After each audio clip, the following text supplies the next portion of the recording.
क्या कर रहे थे हम लोग पिछले क्लास में जो कई क्लासेस में ये जो टॉपिक हम लोग चला रहे थे वो था total energy of ideal fluid. और उसमें हम लोगों ने बताया था कि एक फ्लूइड जो आइडियल फ्लूइड होता फ्लो करता तो उसके अंदर जो है प्रेशर एनर्जी होता है, काइनेटिक एनर्जी होता है, पोटेंशियल एनर्जी होता है। और उसी के हेल्प से हम लोगों ने बर्नौलीज थ्योरम भी बताया था और साथ ही उसकी एप्लीकेशन ऑफ बर्नौलीज थ्योरम भी बताया था। ठीक है, और उसमें जो रिलेशन थे वो भी हमने बताया था।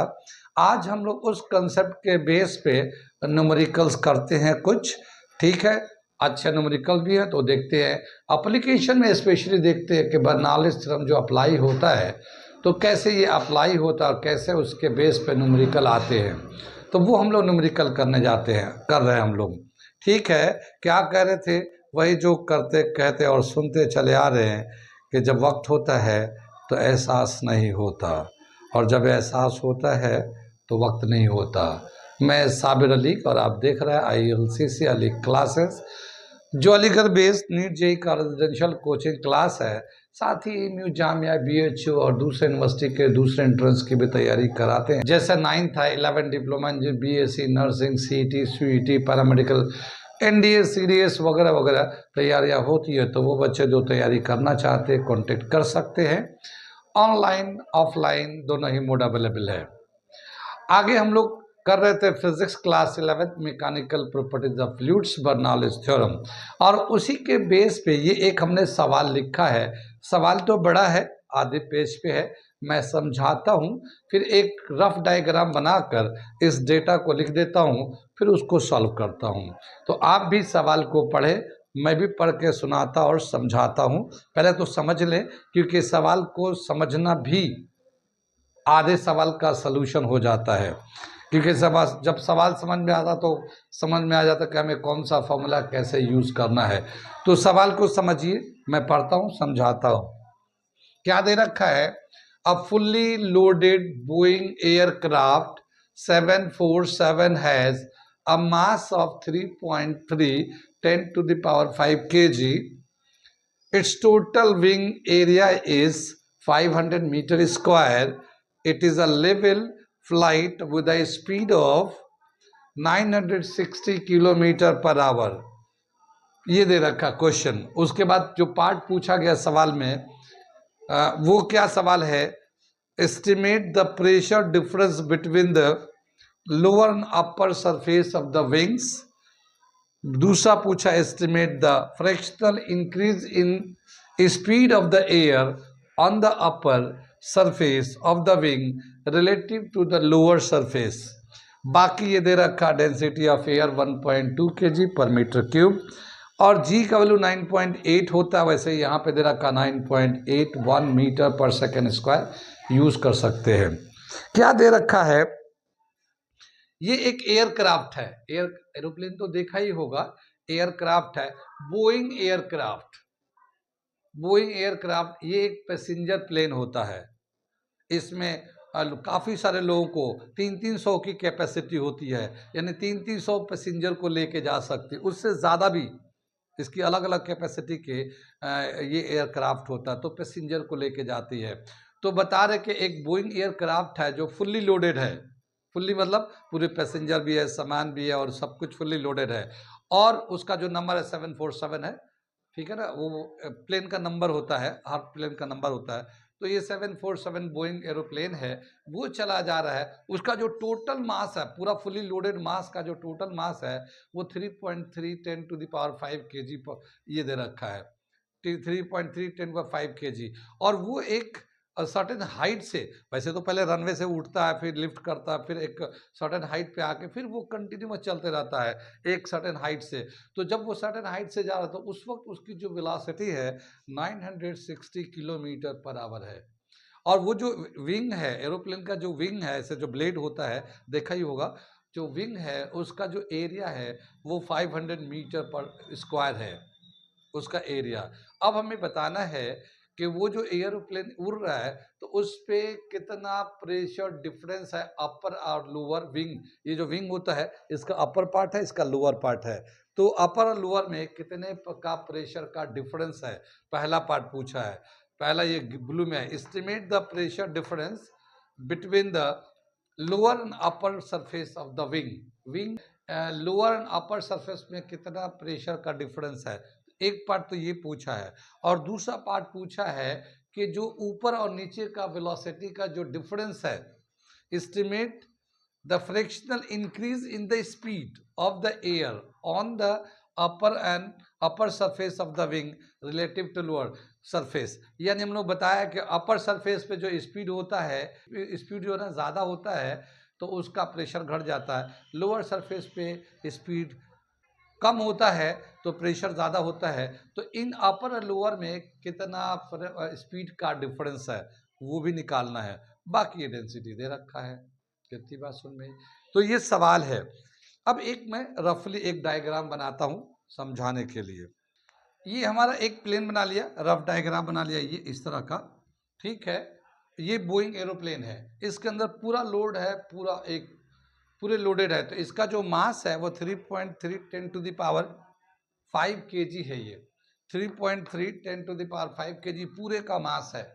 ये जो विंग है, ये जो ब्लेड्स होते हैं ये थोड़ा आर्क टाइप के होते हैं। हम लोग बताया था एप्लीकेशन ऑफ एरोप्लेन एयरफॉयल के नाम से हम लोग बताया था।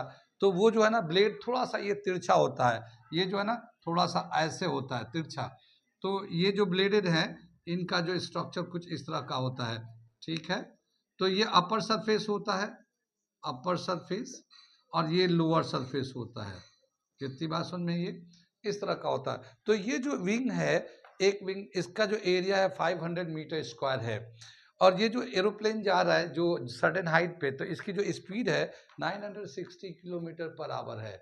और जो एयर है यहाँ पे, वहाँ पे एयर की जो डेंसिटी है 1.2 kg पर मीटर क्यूब, और जी का वैल्यू 9.8 यूज करेंगे। तो ये जो है ना एक इंफॉर्मेशन दे रखा हमारा ये इस तरह से। कितनी बात समझ में आई, डायग्राम समझ में आ गया ये। अब ये जो क्वेश्चन है हम लोग मिटाएंगे, थोड़ा सा एक एक करके करेंगे। हमें दो पार्ट निकला है, एक तो ये कि इसके ऊपर यानी ऊपर में कितना प्रेशर है, प्रेशर अपर पार्ट में कितना है, लोअर पे P1 ले लो, P1 ले लो, अपर पे P2 ले लो, ठीक है। इन दोनों का प्रेशर का डिफरेंस कितना, एक, और दूसरा जो है frictional increase in velocity with respect to lower surface, ये निकालना है। क्वेश्चन समझ में आ गया ये। अब हम चलते हैं, पहले मैं इसको करता हूँ, मैं थोड़ा सा सॉल्यूशन यहाँ करता हूँ, यहीं पे थोड़ा सॉल्यूशन करता हूँ फिर मैं मिटाऊंगा।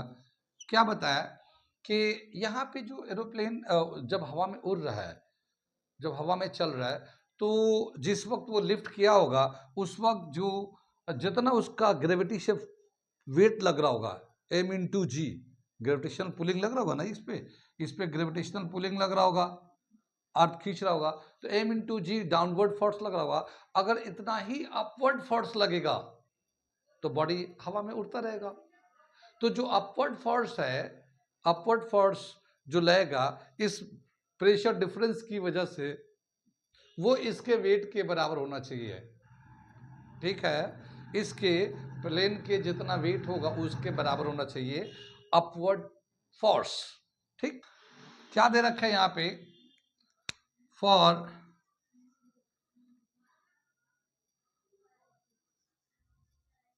flying at certain height of Boeing aircraft,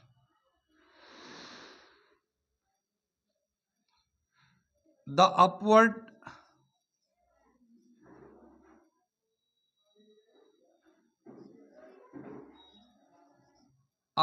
force due to pressure, the upward force due to pressure should be equal to weight of Boeing plane, इसके वेट के बराबर होना चाहिए। जो अपवर्ड फोर्स होगा इसके वेट के बराबर होना चाहिए। कितनी बात सुन में आई। अब जो हम लोग जानते हैं, यहाँ पे मैं थोड़ा सा समझाता हूँ एक चीज़ को, कि ये जो प्रेशर होता है फोर्स अपॉन एरिया होता है। तो जो फोर्स लगेगा, फोर्स इज इक्वल टू क्या होगा, प्रेशर इनटू एरिया। ठीक है, यहाँ पे जो विंग के अपर पार्ट में प्रेशर कम होगा, विंग के लोअर पार्ट में प्रेशर ज़्यादा होगा, तो जो प्रेशर डिफरेंस होगा वो हम लोग यहाँ पे लेते हैं डेल्टा पी। ये प्रेशर डिफरेंस ले लिया, लोअर प्रेशर माइनस अपर प्रेशर, क्योंकि जो विंग का जो लोअर पार्ट है उसका प्रेशर, वहाँ पे प्रेशर ज़्यादा होता है, जो विंग का अपर पार्ट होता है वहाँ प्रेशर कम होता है। जैसे हम लोगों ने यहाँ पे बताया था, एयरफॉयल में बताया था कि जैसे ये एयरफॉयल होता है, तो जब ये एयर ऐसे यहाँ से जाता है तो ये बहुत करीब हो जाते हैं। करीब होने का मतलब क्या हुआ कि इसका वेलोसिटी बढ़ गया। वेलोसिटी बढ़ने का मतलब क्या होगा कि इसका काइनेटिक एनर्जी बढ़ गया।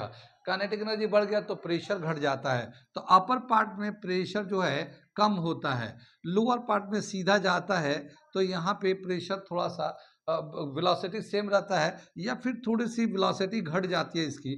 तो वेलोसिटी जब घटेगा तो काइनेटिक एनर्जी घटेगा, और काइनेटिक एनर्जी तो प्रेशर बढ़ जाता है। तो यहाँ पे P1 लेते हैं, और P1 minus P2 is equal to delta P। तो ये जो ना डिफरेंस इन प्रेशर है, ठीक है। तो P1 माइनस P2 यानी कि अब लोअर पार्ट का जो प्रेशर ज़्यादा है, अपर पार्ट का प्रेशर कम है, तो उनका जो डिफरेंस होगा वो हम यहाँ पे डेल्टा P और ये एरिया ऑफ द विंग ले लेते हैं। एरिया ऑफ द विंग यानी कि जो विंग है ऐसे, जो ब्लेड जा रहा है ऐसे, ठीक है। तो ये डेल्टा P इंटू ए ये फोर्स के बराबर होगा, और ये अपवर्ड फोर्स हो जाएगा। ये क्या हो जाएगा, upward force due to pressure difference. Due to pressure difference यहाँ पे रह गया, difference is equal to weight of the Boeing plane. कितनी बात यहां तक समझ में आ गया ना। ये जो फोर्स होगा, अपवर्ड फोर्स होगा delta P into a area of the wing, ठीक, is equal to weight of the Boeing यानी कि M इंटू जी। कितनी बात, ठीक है। तो delta P is equal to हम लिख सकते हैं mg अपॉन ए, ठीक है, mass into gravity divided by area. Delta P mass कितना है 3.3 10 टू द पावर 5, जी का वैल्यू 9.8 ले लेते हैं, और एरिया कितना है 500 मीटर स्क्वायर, ठीक है ना। अब इसको देखिए, यहाँ पे 2 जीरो है, 10 टू द पावर 5 में से 2 जीरो काट देंगे तो 3 जीरो बच जाएंगे। ये 9.8 10 है, 10 को अगर मैं 5 से काट दूं तो 2 हो जाएगा, और 2 से इसको डिवाइड कर दूं तो 6 के आसपास। तो इसका जो नेट वैल्यू है वो है 6.47 10 टू द पावर 3 न्यूटन पर मीटर स्क्वायर, या फिर पास्कल भी लिख सकते हैं इसको, ठीक है ना। इतने का प्रेशर डिफरेंस होता है। कितनी बात समझ में आई। अब मैं इस वैल्यू को अगर थोड़ा सा अगर हाईलाइट करें तो क्या होगा, लगभग 6000, 3 जीरो है ना ये, तो 6000 पास्कल का डिफरेंस है अपर और लोअर विंग में। जो प्लेन जा रहा है तो प्लेन के नीचे प्रेशर और प्लेन के ऊपर का प्रेशर में 6000 पास्कल न्यूटन पर मीटर स्क्वायर का 6000 प्रेशर का डिफरेंस है। आप समझ रहे हैं ना कितना प्रेशर का डिफरेंस होता है जब एरोप्लेन उड़ता है। तो ये विंग पे हो गया, और ये पहला पार्ट हो गया, estimate the pressure difference between the lower ना अपर सरफेसेस ऑफ द विंग। तो ये पहला डेल्टा P आ गया, यानी कि लोअर में प्रेशर ज़्यादा था, अपर में प्रेशर कम था, उन दोनों का डिफरेंस लगभग 64,000 के आसपास बोल सकते हैं, 6400 के आसपास इतना डिफरेंस है प्रेशर का। कहाँ कहाँ समझ में आया, कहाँ कहाँ नहीं आया, ये समझ बात आ गई। तो ये हो गया पहला पार्ट, प्रेशर का डिफरेंस। अब हम लोग चलते हैं second part, estimate the frictional increase in speed of the air. यानी तो मैं थोड़ा सा मिटाता हूँ फिर इसके बाद इसको समझाता हूँ, ठीक है। आगे चलते हैं हम लोग। अब बताया क्या कि ये तो हमारा प्रेशर डिफरेंस हो गया। याद होगा मैंने लेक्चर में समझाया था कि जो एयर फॉयल होता है कैसे वो मूव करता, तो कैसे एरोप्लेन का लिफ्टिंग होती है। तो मैं एक फिगर से फिर ये विंग जो है उसका जो बना होता है उसके फिगर को बता रहे हैं। ये हमने इस तरह का मान लिया कि ये जो ब्लेड है तो ना थोड़ा सा उठा होता है, तो ये जो ब्लेड उठा हुआ है, तो जब ये एरोप्लेन में उड़ रहा होगा, इस तरफ से जा रहा होगा, इस तरफ से जा रहा होगा, तो ये जो हवा है ना ये इस तरह से हवाएं जो आती है इसको दो पार्ट में कट हो जाता है, एक तो ऊपर की तरफ जाता है, एक नीचे की तरफ जाता है। तो जो ऊपर की तरफ जो जाता है हवा ना, ये बहुत पास पास हो जाते हैं। बहुत पास पास होने का मतलब क्या हुआ, और नीचे वाला अपने नॉर्मल से भी जाते हैं, इस तरह से ही जाते हैं। तो जो पास पास हो गया वहां पे इसका मतलब ये कि वेलोसिटी बढ़ गया, वेलोसिटी बढ़ गया तो इसका मतलब उसका काइनेटिक एनर्जी बढ़ गया। तो यहाँ प्रेशर जो ना घट गया, तो यहाँ P2 ले लिया, यहाँ पे यहाँ स्पीड जो ना V2 ले लिया, यहाँ स्पीड V2 ले लिया, P2 V2। और यहाँ पे जो नॉर्मल जा रहा है ना, यहाँ पे प्रेशर P1 ले लिया, और यहाँ जो वेलोसिटी है V1 ले लिया। ठीक है, लेकिन यहाँ पे क्या देखते हैं कि ऊपर वाले में प्रेशर जो है ना कम है, वेलोसिटी ज्यादा है, तो यहाँ पे V2 is greater than V1, और यहाँ P2 is less than P1, ऐसे होगा ये। कितनी बात सुन में ऊपर में। तो जब ये विंग, जब ब्लेड चलता है ना, तो ऐसे ही होता है कि जो नीचे का प्रेशर होता है वो ज़्यादा होता है, ऊपर का प्रेशर कम होता है। तो डिफरेंस जब होता है, तो जब वो इतना डिफरेंस हो जाता है कि जो वेट है उसको बैलेंस कर ले, यहाँ पे जैसे दिखाया, तो वो लिफ्ट कर जाता है, फिर लिफ्ट करके ऊपर की तरफ उड़ने लगता है। कितनी बात समझ में। अब हमारा जो है यहाँ पे वेलोसिटी कितना इंक्रीज हुआ है, जब इतना प्रेशर का डिफरेंस हुआ, लगभग 6400 न्यूटन पर मीटर स्क्वायर प्रेशर का जब डिफरेंस हुआ है, तो ऊपर की वेलोसिटी है, नीचे की वेलोसिटी है, ऊपर वाला वेलोसिटी ज़्यादा है, तो वो कितना ज़्यादा हुआ, नीचे वाले वेलोसिटी के रिस्पेक्ट में कितना वो ज़्यादा वेलोसिटी हो गया। V2 ज़्यादा है V1 से, मगर कितना ज़्यादा है उसका हमें ये निकालना है, कितना ज़्यादा है वो, वही पूछा है। ये मैंने अभी मिटाया नहीं है। Fractional increase of the speed of the air on the upper surface of the wing related to the lower surface. Lower surface के रिस्पेक्ट में अपर सरफेस का वेलोसिटी कितना ज़्यादा है। ठीक है, तो ये हमें निकालना है। ये वाला पॉइंट तो समझ में आ गया ना। ये आगे चले हम लोग, अब इसको निकाले चलते हैं। सेकेंड पार्ट करने जा रहे हैं हम लोग, सेकेंड पार्ट, बी पार्ट, बल्कि बी पार्ट। अब क्या बताया कि जब वो उतने हाइट पे जब चल रहा होगा, वो सर्टेन हाइट पे जो चल रहा है, वहाँ पे उसकी स्पीड कितनी है, 960 किलोमीटर पर आवर। ये तो उसकी नॉर्मल स्पीड है ही है। कितनी बात सुन में ही। अब क्या बताया, चूंकि वो हॉरिजॉन्टल पे चला जा रहा है, तो वहाँ पोटेंशियल एनर्जी दोनों जगह बराबर होगा। तो उस वक्त जो है सिर्फ प्रेशर एनर्जी और काइनेटिक एनर्जी होगा। ठीक है, तो pressure energy and kinetic energy at the lower part and pressure energy and kinetic energy on the upper part of the wing, दोनों कंजर्व रहना चाहिए। जितना नीचे होगा total energy, pressure and kinetic energy, उतना ही अपर में भी होगा। ठीक, तो यहाँ पे हम लोग लिखते हैं plane is flying horizontally, then total energy at lower surface is equal to total energy on upper surface, upper surface। जितना लोअर सरफेस पे, यहाँ पे जितना एनर्जी होगा वही एनर्जी यहाँ पे भी होगा। ठीक, अब यहाँ पे क्या लेंगे हम लोग, लेते हैं energy per unit volume. Energy per unit volume जानते हैं ना, energy per unit volume, energy per unit mass, energy per unit weight. ठीक है, तो वॉल्यूम से लेते हैं तो वॉल्यूम से डिवाइड करते हैं, तो ये आ जाएगा यहाँ पे P1 plus half rho V1 square. ये तो लोअर पार्ट पे हो गया, यहाँ पे P1 और हाफ रो V1 स्क्वायर। ठीक है, ये जो rho density of the air है, ये क्योंकि एरोप्लेन तो एयर में उड़ रहा है ना, तो एयर की डेंसिटी लेंगे जिसमें वो उड़ रहा है वो, तो ये एयर की डेंसिटी हो गई। ये तो लोअर पार्ट का हो गया। अपर पार्ट में P2 plus half rho V2 square, ये हो गया हमारा एनर्जी। हॉरिजॉन्टल है तो पोटेंशियल दोनों तो बराबर ही होते हैं। यहाँ तक समझ में आ गया। आगे बात, अब हम लोग इसको इधर लाते हैं P को, तो P1 माइनस P2, और ये इसको इधर ले आते हैं, तो half rho V2 square minus half rho V1 square. ठीक है ना, यहाँ से हाफ रो कॉमन ले लेते हैं, तो हाफ रो कॉमन लेंगे तो V2 square minus V1 square, ये आएगा हमारा। इसको मैं मिटाता हूँ, थोड़ा सा नीचे मिटा दूंगा, इसकी जरूरत नहीं है, ये तो समझ में आ ही रही है। ठीक है, यहां तक समझ में आ गया। ये P1 माइनस P2, यहाँ पे भी P1 माइनस P2 हम लोगों ने डेल्टा P लिखा था। P1 माइनस P2 हम लोग डेल्टा P लिख सकते हैं इसको, और यहाँ पे हाफ रो, और ये ए स्क्वायर माइनस बी स्क्वायर है, तो एक बार प्लस में एक बार माइनस में लिख सकते हैं। तो V2 plus V1, V2 minus V1 है ना। ये इस 2 को इसके नीचे ला लेते हैं, तो ये हम लोग यहाँ पे 2 लिख देते हैं, यहाँ से हटा लेते हैं 1/2 को, ये 2 यहाँ ला दिया। अब ये क्या होगा, जो V1 वेलोसिटी नीचे की वेलोसिटी है, जो ऊपर की वेलोसिटी, दोनों को प्लस करके 2 से डिवाइड कर देंगे ना, तो एवरेज वेलोसिटी कहलाता है ये, एवरेज वेलोसिटी। कितनी बात सुनी?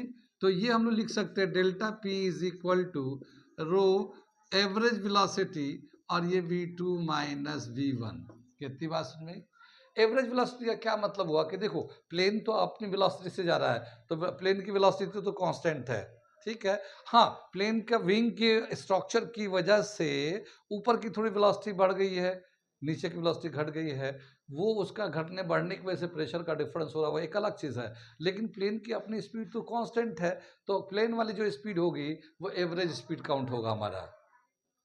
जो प्लेन की स्पीड होगी वो एवरेज स्पीड काउंट होगा। तो हमारा एवरेज स्पीड कितना हो गया हमारा, जो प्लेन की स्पीड है, तो हम लोग यहाँ पे ये V एवरेज जो है V2 plus V1 divided by 2 के बराबर है, और ये जो एवरेज वेलोसिटी है वो प्लेन की वेलोसिटी है। तो प्लेन की वेलोसिटी है कितना क्वेश्चन में, 960 किलोमीटर पर आवर, ये था ना यहाँ पे स्पीड ऑफ द प्लेन, ये दिया हुआ था। अगर हम लोग किलोमीटर पर आवर को मीटर पर सेकंड में करना चाहेंगे, तो 5/18 से मल्टीप्लाई कर देते हैं, तो 960 को 5/18 से मल्टीप्लाई कर देंगे, तो ये आएगा 267 मीटर पर सेकेंड। ये हमारा इसका मीटर पर सेकेंड में आ गया ये, ठीक है, जो किलोमीटर पर आवर था। तो एवरेज वेलोसिटी पता चल गया, average velocity of the plane. अब क्या हुआ कि हमें निकालना है कि इसका relative difference between upper and lower. तो ये अपर वेलोसिटी है, ये लोअर वेलोसिटी है, और रिलेटिव का मतलब ये है कि एवरेज वेलोसिटी जो बीच वाली वेलोसिटी है ना, उससे डिवाइड कर देंगे हम लोग। कितनी बात सुन में? तो मैं थोड़ा सा आगे बढ़ाऊं, ये वाला सेक्शन ले लूं, ये वाला वैल्यू याद रखिए, क्योंकि अभी इसका ये डेल्टा पी की वैल्यू यहाँ पे हमें यूज करना है। डेल्टा पी का वैल्यू कितना है, 6.47, 6.5 भी ले सकते हैं हम लोग, 6.5 10⁻³ ठीक है। तो मैं यहाँ पे डेल्टा पी का वैल्यू यहाँ लिख लेता हूँ 6.5 10⁻³ न्यूटन पर मीटर स्क्वायर। इसका यूज करूँगा, और मैं इसको मिटा दे रहा हूँ, प्लेन व्लेन सब मिटाता हूँ, ठीक है ना। अब प्लेन का काम खत्म हो गया। अब क्या हुआ कि हम लोग क्या करेंगे कि ये डिफरेंस इन वेलोसिटी तो है, लेकिन रिलेटिव डिफरेंस का मतलब ये होता है कि एक स्टैंडर्ड वैल्यू से दोनों तरफ डिवाइड करते हैं। तो हम लोग क्या करेंगे, पहले देखते जाइए यहाँ पे, ये इन दोनों को इधर लाते हैं, तो क्या आएगा, delta P upon rho V average velocity into V2 minus V1, ये आ गया। तो ये तो सिर्फ डिफरेंस हुआ, अप डिफरेंस इन वेलोसिटी, यानी अपर का वेलोसिटी लोअर का वेलोसिटी, ये सिर्फ डिफरेंस दिया। लेकिन सवाल में पूछा था रिलेटिव डिफरेंस, रिलेटिव डिफरेंस, तो क्या मतलब हुआ कि हम लोग एक स्टैंडर्ड वैल्यू से इसको दोनों तरफ डिवाइड करेंगे, जो गिवन वैल्यू है। तो एवरेज वेलोसिटी से इधर भी डिवाइड करेंगे, और एवरेज वेलोसिटी से इधर भी डिवाइड करेंगे, ठीक है, तब जाकर रिलेटिव डिफरेंस आएगा वो। अभी खाली डिफरेंस दे रखा है V2 माइनस V1, सिर्फ डिफरेंस इन टू वेलोसिटी। मगर रिलेटिव वेलोसिटी निकालना है तो हमें एवरेज वेलोसिटी से जो मीन वैल्यू होता है उससे दोनों तरफ डिवाइड करना पड़ेगा। तो इधर भी मीन वेलोसिटी यानी एवरेज वेलोसिटी इधर भी और इधर भी डिवाइड करते हैं, तो क्या आ जाएगा, ये डेल्टा पी और ये रो एवरेज वेलोसिटी से ये इधर हो जाएगा, तो स्क्वायर हो गया, ये इधर भी डिवाइड करेंगे, तो यहाँ तो मल्टीप्लाई को स्क्वायर हो गया, मगर ये आ जाएगा V2 minus V1 average velocity, ये हो गया। तो ये रिलेटिव वेलोसिटी आ गया हमारा, ये रिलेटिव हुआ, डिफरेंस अपॉन मीन वैल्यू, जो मीन वैल्यू होता है उससे हम लोगों ने डिवाइड कर दिया, डिफरेंस को मीन वैल्यू से डिवाइड करते हैं तो वो रिलेटिव हो जाता है। तो इधर डिवाइड किया था एवरेज वेलोसिटी, तो इधर भी डिवाइड किया था। जब इसको किया था तो यहाँ तो ऑलरेडी पहले से एक था ही एवरेज, और एक एवरेज और, तो एवरेज स्क्वायर हो गया ये। कहाँ तक समझ में आया है? कुछ कुछ समझ में आ रहा है या सिर्फ मुझे ही समझ में आ रहा है? ये हो गया रिलेटिव डिफरेंस इन वेलोसिटी। अब इसका वैल्यू हम लोग डाल देते हैं। ये जो वैल्यू है इसका वैल्यू हम लोग इधर ही डाल देते हैं, यहाँ पे डाल देते हैं। तो ये डिफरेंस इन प्रेशर ये हम लोगों ने ऑलरेडी कैलकुलेट किया था कि लोअर एंड अपर जो प्रेशर था विंग के उसका डिफरेंस था अब 6.5 10⁻³ न्यूटन पर मीटर स्क्वायर के। तो ये वैल्यू डाल देते हैं 6.5 10⁻³ ये तो ऊपर में आ गया। नीचे डेंसिटी ऑफ द एयर है, एयर का डेंसिटी 1.2 kg पर मीटर क्यूब था, ये हमने डाल दिया। और ये एवरेज वेलोसिटी प्लेन की वेलोसिटी और वो था 267, तो ये आ जाएगा 267 का होल स्क्वायर।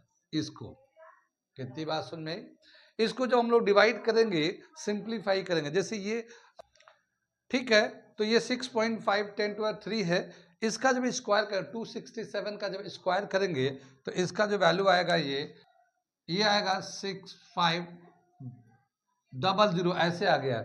और इसका जब स्क्वायर करेंगे तो 1.2 और इसका स्क्वायर करने के बाद आता है 71287 सॉरी, ये आ गया हमारा इतना वैल्यू 267 का स्क्वायर करने के बाद।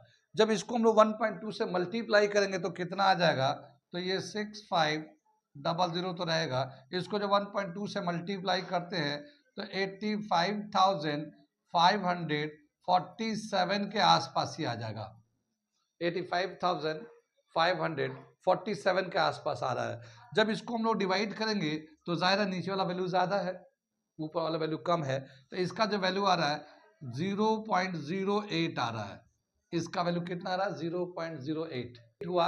अगर मैं परसेंटेज में डिवाइड कर दूं, परसेंटेज में तो 100 से मल्टीप्लाई और 100 परसेंटेज का साइन लगा देंगे। तो जब 100 से इसको मल्टीप्लाई करेंगे ना तो ये हम लोग यहाँ लिख देते हैं, तो ये आएगा 8%। कितनी बात समझ में, 8%। क्या समझ में आई बात? यानी कि जो ऊपर का जो एयर है वेलोसिटी ज़्यादा है, नीचे का वेलोसिटी कम है, तो ऊपर और नीचे का जो रिलेटिव डिफरेंस है वो लगभग 8% का डिफरेंस है। 8% रिलेटिव डिफरेंस, यानी कि नीचे के कंपेयर में ऊपर की जो वेलोसिटी है पर 100 पे 8, यानी कि नीचे मान लो अगर 100 मीटर पर सेकेंड है तो ऊपर की स्पीड जो है ना 108 मीटर पर सेकेंड है। ये रिलेटिव वेलोसिटी हो गया। और ये हो गया दूसरा पार्ट इस क्वेश्चन का। कितनी बात समझ में आई? कहाँ कहाँ समझ में आया, कहाँ कहाँ नहीं आया? आ रहा समझ में, आ रहा तो बहुत अच्छी बात है। और अगर आपको कोई डाउट होता है तो आप पूछ सकते हैं, हमें मैसेज कर सकते हैं आप, ठीक है। लेकिन वैसे अच्छा सवाल है, तो इसे एक बार अगर एक बार में नहीं समझ में आए तो दोबारा रिवाइंड करके आप वीडियो को देख लीजिए, आपको बिल्कुल समझ में आ जाएगा।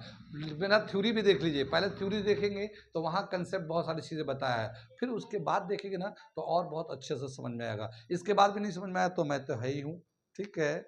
ओके, नोट कर लीजिए, फिर मैं एक अगला क्वेश्चन और कराता हूँ। ओके, ये एक अगला सवाल दे रखा है, मैं पढ़ता हूँ, समझाता हूँ, फिर मैं करके दिखाता हूँ क्या है ये। क्या दे रखा, water is flowing through 2 horizontal pipes of diameter of different diameters which are connected together. In the first pipe, the speed of water is 4 meter per second and the pressure is 2 into 10 to the power 4 meter Newton per meter square. Calculate the speed and pressure of water in second pipe. The diameter of the pipes are 3 centimeter and 6 centimeter respectively. ठीक है, क्या बताया कि दो हमारा pipes है, दोनों का डायमीटर अलग अलग है। एक का डायमीटर 3 सेंटीमीटर का, दूसरे का 6 सेंटीमीटर का है। दोनों में पानी का फ्लो, दोनों हॉरिजॉन्टल एक दूसरे से कनेक्ट है, दोनों एक दूसरे से कनेक्ट है हॉरिजॉन्टल डायरेक्शन में। जो पहला वाला पाइप है उसके अंदर जो वाटर का जो स्पीड है वो 4 मीटर पर सेकेंड है और जो प्रेशर है वो 2 into 10 to the power 4 Newton पर मीटर स्क्वायर है। तो अब हमें बताना है कि जो सेकेंड पाइप है उसमें स्पीड कितना होगा वाटर का और प्रेशर कितना होगा, ये बताना है हमें। कितनी बात समझ में आई? सवाल समझ में आ गया? मैं एक फिगर से इस बात को, ये हमने एक फिगर को बनाने की कोशिश की कि ये दोनों पाइप है, ये एक छोटा पाइप है, पतला पाइप है, एक मोटा पाइप है। इसका जो डायमीटर है वो 3 सेंटीमीटर है। इसके अंदर वेलोसिटी ऑफ द फ्लूइड है, वाटर है, वो है 4 मीटर पर सेकेंड, 4 मीटर पर सेकेंड वेलोसिटी है ये। और इसमें प्रेशर है 2 इंटू 10⁴ न्यूटन पर मीटर स्क्वायर। अब इसकी जो डायमीटर 6 सेंटीमीटर है, इसमें वेलोसिटी एंड प्रेशर कितना होगा ये बताना है। ये हमने फिगर से समझा दिया। ये दोनों पाइप एक दूसरे से कनेक्ट है, मतलब एक जो है ना मोटा वाला पाइप है, तो मोटा पाइप है, छोटा पाइप है, तो उसको बाकी तो पार्ट कवर्ड है, अब बीच में छोटा वाला पाइप कनेक्ट कर दिया गया है, ऐसे बीच से कनेक्ट कर दिया गया बीच में। ठीक है, तो इस तरह से हो गया। चले सॉल्यूशन करते हैं इसका हम लोग। अब यहाँ क्या बताया कि जब भी कभी वाटर फ्लो करेगा दो पाइप में, तो इक्वेशन ऑफ कंटिन्यूटी के हिसाब से जितना मास इधर होगा उतना ही मास उधर भी इंटर करेगा। जितना मास ऑफ लिक्विड वाटर इधर इंटर करेगा, उतना ही मास ऑफ लिक्विड उधर से एग्जिट कर जाएगा, निकल जाएगा। कितनी बात सुन रही? तो मास को दिखाने के लिए हमने इक्वेशन ऑफ कंटिन्यूटी के हिसाब से दिखाते हैं कि क्या होता है, A1 V1 is equal to A2 V2। तो हम लोग क्या लेंगे, इसका एरिया कितना है, इसकी वेलोसिटी इसमें फ्लूइड का कितना है, फिर इसका एरिया कितना है, इसके अंदर वेलोसिटी की वेलोसिटी कितनी है। तो according to equation of continuity, according to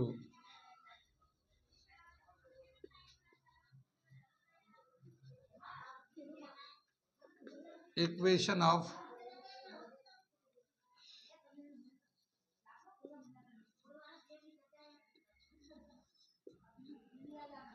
continuity A1 V1 is equal to A2 V2। हमें पहले V2 निकाल लेते हैं। देखिए इसका एरिया पता चला है, वेलोसिटी दे रखा है, इसमें वेलोसिटी निकालना है, तो हम लोग V2 निकालते हैं। तो V2 कैसे होगा, पहले इसको लेते एरिया, तो इसका एरिया कैसे निकालेंगे, ये सर्किल है तो पाई आर स्क्वायर, तो यहाँ पे आएगा पाई D1/2 का स्क्वायर V1, इस तरह से आएगा पाई D2/2 का होल स्क्वायर इंटू V2। कितनी बात सुने, यहाँ पे लेंगे तो पाई D1 स्क्वायर अपॉन 4 V1, ऐसी होगा पाई D2 स्क्वायर अपॉन 4 V2। तो ये 4 इधर से कैंसिल हो जाएगा, पाई से पाई कैंसिल हो जाएगा। कितनी बात सुनी?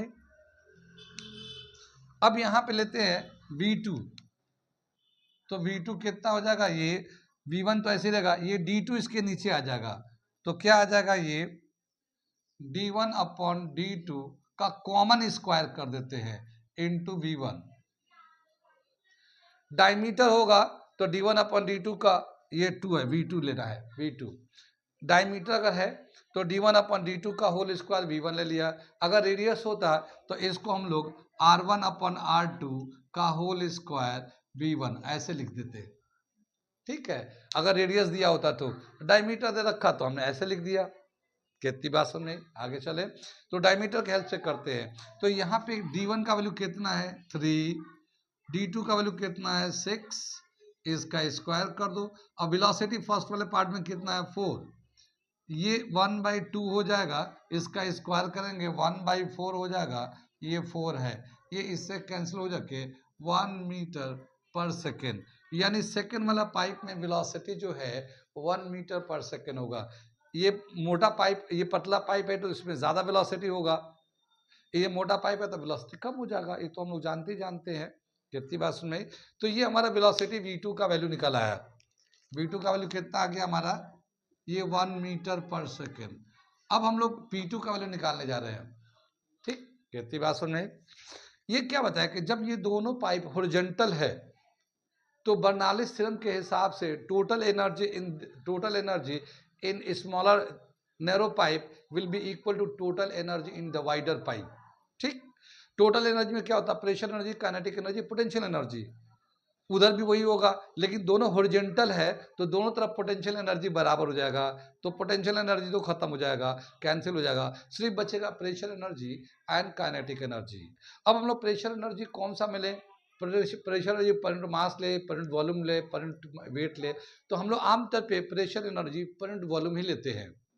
ठीक है, तो अब हम लोग लेंगे pressure energy to according to conserve. अभी हम लोग आगे उसके बाद करने जा रहे हैं, यहाँ तक नोट कर लिए। मैं क्वेश्चन को मिटा देता हूँ क्योंकि इसके सारा इन्फॉर्मेशन यहाँ दे रखा है, तो मैं क्वेश्चन को मिटाता हूँ, ऊपर करने जा रहा हूँ सेकेंड पार्ट। ओके, ठीक है। वाटर फ्लोइंग हॉरिजॉन्टली, यानी दोनों पाइप में हॉरिजॉन्टल मूव कर रहा है, तो बर्नौली थ्योरम के हिसाब से पोटेंशियल एनर्जी दोनों तरफ इक्वल होगा, कैंसिल हो जाएगा।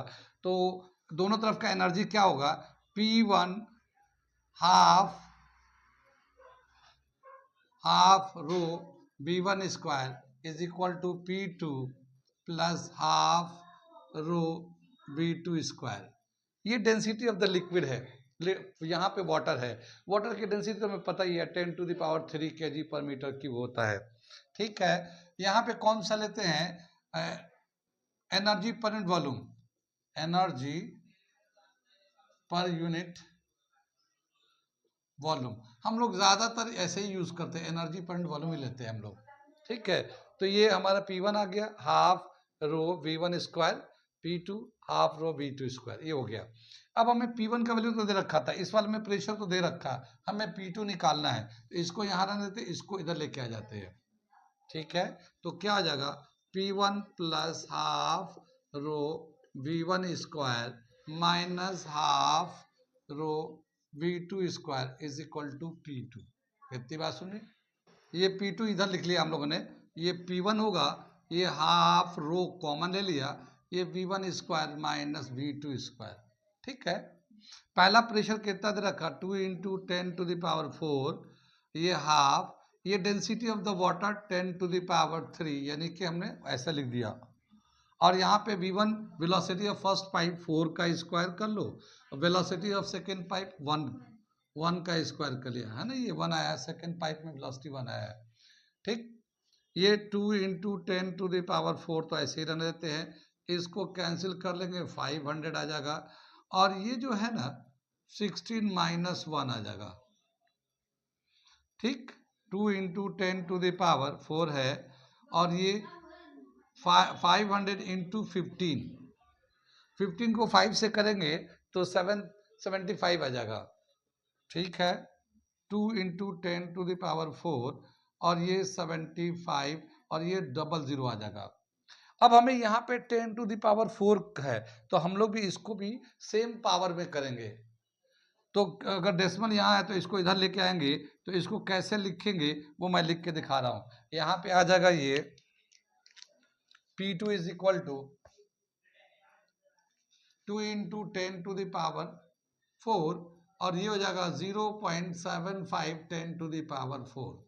ये ऐसे हो गया 4। देख रहे हो ना, यहाँ का डेसिमल को हम लोगों ने यहाँ लेके आए, तो 4 का लेके आए तो 10⁻⁴ हो गया, और ये डेसिमल यहाँ डल गया, 0 लगा लिया, तो 0.75 10⁻⁴। 10⁻⁴ दोनों में कॉमन है, तो बाहर निकाल लेंगे। 2 में 0.75 ऐड करेंगे, तो 2.75 10⁻⁴ पास्कल कह सकते हैं, न्यूटन पर मीटर स्क्वायर। तो ये P2 का वैल्यू आ जाएगा। तो यहाँ पे जो प्रेशर होगा 2.75 10⁻⁴ न्यूटन पर मीटर स्क्वायर होगा। जाहिर है यहाँ पे वेलोसिटी कम हुआ तो काइनेटिक एनर्जी कम हो गया, तो प्रेशर एनर्जी बढ़ेगा ही, तो प्रेशर एनर्जी बढ़ गया है। यहाँ पे 2 था तो वहाँ 2.75 हो गया। ठीक है, 10⁻⁴ साथ में लगा हुआ है। कहाँ तक समझ में आई ये? ठीक है, ये तो बहुत पहले वाला क्वेश्चन के मुकाबले काफ़ी आसान था। अभी और बहुत सारे सवाल हैं, अच्छे सवाल है, बहुत ही इंपॉर्टेंट सवाल है। हम उन सवाल को अगले क्लास में कराते रहेंगे, बताते रहेंगे, जो आपके लिए बहुत इंपॉर्टेंट हो, बहुत ही फ़ायदेमंद होगा। जब मैं उसको समझा दूंगा तो आप उसको समझ लेंगे, तो आप खुद भी करने लगेंगे। तो वो बच्चे जो तैयारी कर रहे हैं नीट जेई के, वो हमारे चैनल को तो सब्सक्राइब कर ले, ताकि उनकी तैयारी में हमारा कुछ योगदान हो सके। साथ ही वो बच्चे जो आने वाले दिनों में नीट जेई को देंगे और अभी 8, 9, 10 क्लास में है, वो भी सब्सक्राइब कर ले, ताकि उनको कंटेंट भी मिले, प्लान भी मिले, और मोटिवेशन भी मिले, और टारगेट हिट करने का प्रोसीजर भी बताया जाएगा। तो अगर आप चाहते हैं कि फर्स्ट अटेम्प्ट में आप अपने आप को नीट में क्रैक करें या जेई को क्रैक करें, तो आप हमारे चैनल को सब्सक्राइब कर लें। Okay, thank you.